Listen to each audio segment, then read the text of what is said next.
తుని మున్సిపాలిటీలో రోజుకో ట్విస్ట్. మరో కౌన్సిలర్ టీడీపీ తీర్థం పుచ్చుకున్నారు. 1వ వార్డు కౌన్సిలర్ వారాధి జ్యోతి బుధవారం మాజీ మంత్రి యనమల రామకృష్ణుడు సమక్షంలో టీడీపీలో జాయిన్ అయ్యారు. యనమల పార్టీ కండువా వేసి పార్టీలోకి ఆహ్వానించారు.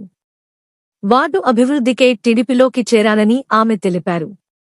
ఇప్పటికే టీడీపీ తీర్థం పుచ్చుకున్న వారి సంఖ్య 17కి చేరింది. ఇనుగంటి సత్యనారాయణ, మోతుకూరి వెంకటేష్, మల్ల గణేష్, బాలాజీ, శ్రీనివాసరాజు తదితరులు పాల్గొన్నారు.